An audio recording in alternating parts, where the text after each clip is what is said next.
WhatsApp guys, good evening. এখন প্রায় সন্ধে, ওই ধরুন না 5:30 6টা মতো বাজে। আমি রেডি হয়ে গেছি কোথায় যাওয়ার জন্য বলুন তো। যাব একটু অরবিন্দ রোডে। ওই দেখুন, 6টা বাজতে 10 মিনিট বাকি। কারণ আমার ভালো লাগছিল না, তাই ভাবলাম বাড়ি বসে বসে কী করব, যাই একটু ঘুরু ঘুরু করে আসি। আর ইচ্ছে ছিল বড়মার মন্দিরে, মানে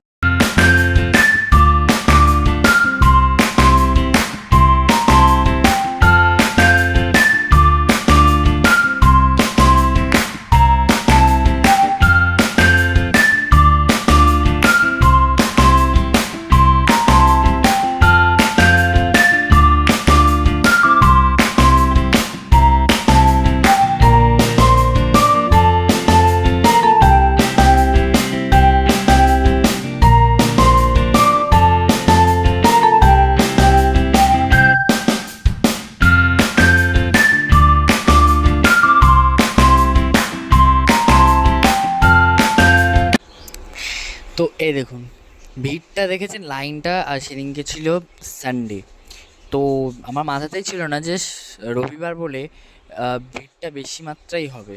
গিয়ে তো ঢুকতে তো পারলামই না, এত ভিড় এত ভিড়, মানে অসম্ভব ভিড় ছিল। আর এটা হচ্ছে আমি যেখানটা দাঁড়িয়ে আছি, গঙ্গার সাইডটা।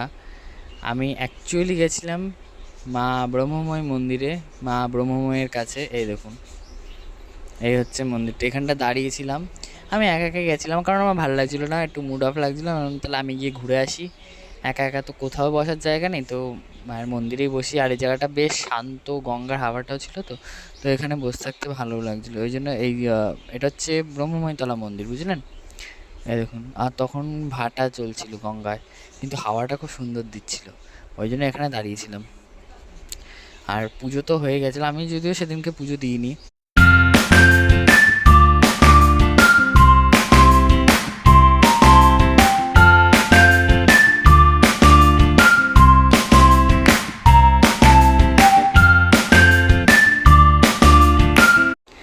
আর এই হচ্ছে আমাদের ব্রহ্মময়তলার মা।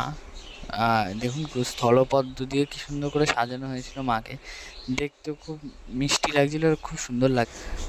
এই জায়গাটা এত ভালো, এত শান্ত, বাচ্চাগুলো এখানে খেলছিল। মন্দির কর্তৃপক্ষ কিছু বলছিল না। সত্যি বলতে এই নিয়ে আমি সেকেন্ড টাইম আসলাম। আর এই জায়গাটা সত্যিই দারুণ, সত্যি দারুণ। মানে আপনার এসে এখানে একা একা বসে থাকলেও অনেকটা সময় কাটে, ভালোও লাগে। মায়ের মন্দিরে বসে থাকতে কার না ভালো লাগে বলুন? আর জায়গাটা এত শান্ত না, খুব ভালো লাগে। What's up guys, good morning, welcome back to my channel Daily Lifestyle with Saurabh। তো এখন ঘড়ি কাটা প্রায় 8টার ঘরে, আর আমি মাত্র ঘুম থেকে উঠলাম। আর এখন বেশ ঠান্ডা ঠান্ডা লাগছে, বুঝলেন? মানে বেশ ঠান্ডাটা এখন বোঝা যাচ্ছে, ফিল হচ্ছে। এই টাইমটা লাগছে, কিন্তু বেলার দিকে গরম লাগে। এখনো সেরকম একটা ঠান্ডা পড়েনি, এই সকালের দিকে ঠান্ডাটাই যা লাগে। আর কদিন ধরে সেই আপনাদের দেখালাম না, ইঁদুর আমি শুরু হয়েছে বাড়িতে। সে কদিন ধরে তো ওই চলছে বাড়ির মধ্যে। কারণ আমার বড় ঘরে একটা বড় ইঁদুর ঢুকেছে। এবার সে মানে মনে হয় যেন সেই ওই ঘরের মালিক, মানে রীতিমতো দরজা খুলে ঢুকছে, দরজা খুলে এই কালকে রাত্রেবেলা এই দরজাটা খুলে ঢুকেছে, মানে ধাক্কা মেরে মেরে যাই হোক খুলে ঢুকেছে। আবার ওই দরজা দিয়ে মনে হচ্ছে যেন উনি ওই ঘরে থাকেন, আমরা ভাড়া এসেছি। পরিস্থিতি এরকম, যেদিকে ইচ্ছে চলে যাচ্ছে। ওষুধ দিলে ওষুধের ওপর দিয়ে চলে যাচ্ছে, ওষুধ আর খাচ্ছে না। তাতে কি মনে হবে বলুন? আর যে উনিও মনে হয় আমাদের পরিবারের সদস্য, মালিক ফালিক তো দূরে, উনি আমাদের পরিবারের সদস্য। এই যে নীলকণ্ঠ ফুটছে অনেকদিন ধরে। এর আগের দিনকে আমি ফুল নিয়ে এসেছি, অনেক কটাই পেয়েছিলাম ফুল। নয়নতারা। চলুন চাটা খাই। এখন বাজে 12টা 1, আর আমি এই সময় আসলাম স্নান করে পুজো দেব, রাধা গোবিন্দ গোপাল পরিষ্কার করব, কারণ কালকে রাস পূর্ণিমা। আর কালকের দিনেই রাধা গোবিন্দ প্রাণ প্রতিষ্ঠা হয়েছিল আমাদের বাড়িতে। তো কালকে পুজোর বাজারও বাবা করে এনে রেখেছে, এগুলো গোছাবো। সবার আগে যেটা করব, পুজো দেব। পুজো দিয়ে উঠে তারপরে রাধা গোবিন্দ পরিষ্কার করব, আর তারপরে হচ্ছে আর যা যা কাজ আছে সেগুলো করবো। পুজো আগে না দিলে না তারপর দেরি হয়ে যাবে, ওই কারণে, বুঝলেন? চলুন পুজো দিই। মা যাচ্ছে ওখানে এঁটো ফেলতে। চলুন, আজকে রোদের না সেরকম একটা জোর নেই, মানে রোদটা গায়ে লাগছে না, বুঝলেন? সেরকম একটা ইয়ে নেই, পাওয়ার নেই ওদের।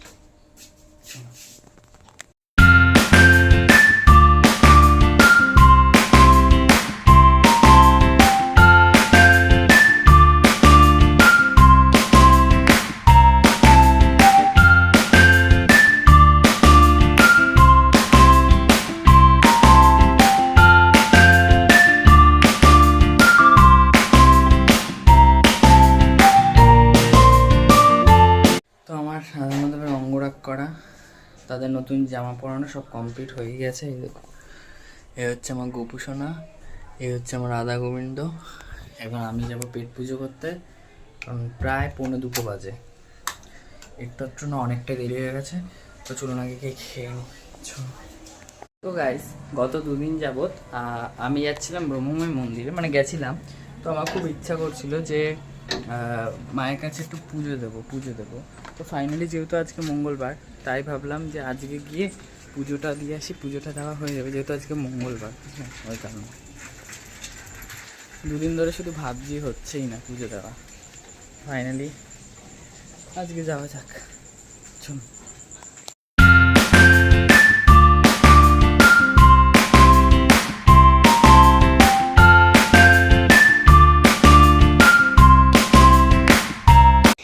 আর এর আগের দিনকে দেখলেন না, আমি ব্রহ্মময় তলায় গেছিলাম, তো সেদিন তো পুজো দিতে পারিনি। তো আমার মনে খুব ইচ্ছে ছিল পুজো দেওয়ার। তো আজকে যেহেতু মঙ্গলবার ছিল, তাই মার কাছে চলে গেছিলাম মার পুজো দেওয়ার জন্য।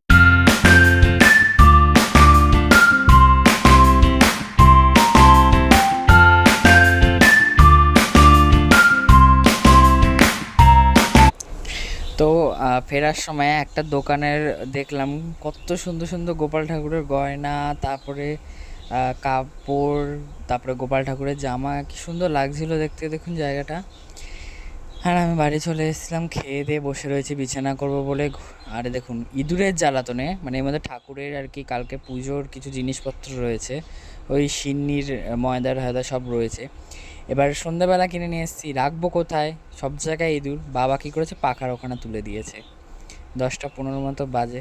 কি করব বলুন, ইঁদুরের জ্বালাতনে আমরা অতিষ্ঠ হয়ে যাচ্ছি। 1টা 2টো 3টে 4টে দিনের পর দিন ইঁদুর মানে ঘরে ঢুকে পড়ছে, দরজা খুলে ঘরে ঢুকে পড়ছে, ওরা জ্বালিয়ে খাচ্ছে।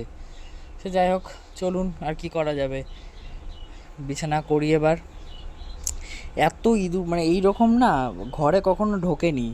এই জ্বালানোটা অনেক আগে একবার জ্বালিয়েছিল, এরকম কৌটো কাঠি ঝুড়ি সব কেটে দিচ্ছিল। তারপর থেকে বেশ কিছুদিন মানে যাবৎ বন্ধ ছিল সব। কিন্তু এই রিসেন্ট কিছুদিন ধরে দেখছি একজন ইঁদুর ঢুকেছেন, পিছনে পিছনে আরও 2-3টে দেখছি ঘুরঘুর ঘুরঘুর করে যাচ্ছে, সমানে উঠোন দিয়ে পালাচ্ছে, এইখান দিয়ে ঢুকছে, আপনার গ্রিল দিয়ে ঢুকে যাচ্ছে টপকে। কি জ্বালাতন বলুন তো! ওষুধ দিলে ওষুধ খাচ্ছে, মরছে না। কেক দিলে, ইঁদুরে কেক দিলে সে একই রকম, কী যে অবস্থা। তো যাই হোক, তারপরে আমি ওই যে বললাম ঠাকুরের জিনিসপত্র কিনতে গেছিলাম। তো এই যে স্প্রাইট নিয়ে এসেছিলাম, আমার ভালো লাগে খেতে, যদিও জানি ঠান্ডা ঠান্ডা পড়ে যাচ্ছে, আর তো খাওয়া যাবে না, ওই জন্য নিয়ে এসেছিলাম। তো আমি খাচ্ছি। আমার বাড়িতে আবার স্প্রাইটটা শুধু আমি আর মাই খাই, মানে আমার ঠাকুমা অত এইসব ঠান্ডা খায় না, বাবাও খায় না, বুঝলেন? তো চলুন, এখন বাজে 10টা 4, আমি সরি 10টা 40, আমি বলছি 10টা 4। আমার গেটে পড়ে গেল তালা, এখন সহ্য করতে হবে ইঁদুরের জ্বালা।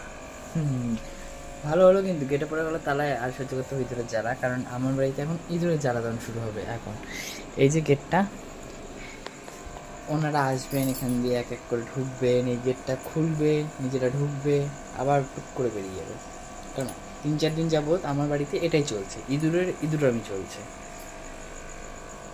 ওষুধ দিলে তো যাচ্ছেন যে পূর্ণিমা বলে এই 2 দিন, মানে আজকে আর কালকে তো কোনো ওষুধপত্র কিছু দেওয়া যাবে না, আমরা ওষুধ দিই না, খুব দরকার না পড়লে ওষুধ দিই না। যতটা, ওই দেখুন এখান দিয়ে মাত্র চলে গেল, যতটা পারি কল পাতি, কলে পড়লে বাইরে নিয়ে ছেড়ে দিয়ে আসি, ওষুধ দিই না। একান্তই যদি উপদ্রব বেশি হয়ে যায় তখনই ওষুধ দিতে হয়।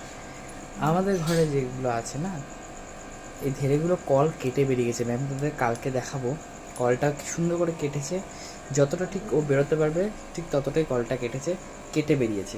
কালকে দেখাবো আমি আপনাদের। তো এই পরিস্থিতি চলছে আমাদের বাড়িতে এখন। এর আগে তো এই জায়গাটার মধ্যে ইঁদুরে ঘুরঘুর করতো আর এইখানে থাকতো, এখন ওইখানে উপদ্রব শুরু করে দিয়েছে। মানে যে কী জ্বালাতন শুরু করেছে ইঁদুরে ভাবনার বাইরে।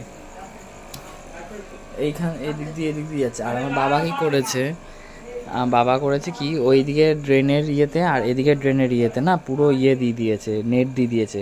আর যেহেতু নেট দিয়ে দিয়েছে না, এখন ইঁদুর ড্রেন দিয়ে বেরোতে পারছে না। এবার ওরা কি করছে, ঘুরে ফিরে সেই এইখান দিয়ে গ্রিলের এখান দিয়ে এই পাশ দিয়ে এদিক দিয়ে এসে ঢুকছে আর ঢুকে ঘরের মধ্যে উপদ্রব চালাচ্ছে, বুঝলেন?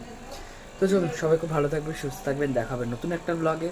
লাইক শেয়ার কমেন্ট সাবস্ক্রাইব করতে ভুলবেন না। Daily lifestyle with Sourav. তো টাটা। কালকে আমার বাড়িতে আবার পুজো আছে, তাই এখন একটু তাড়াতাড়ি শুয়ে পড়তে হবে। So tata.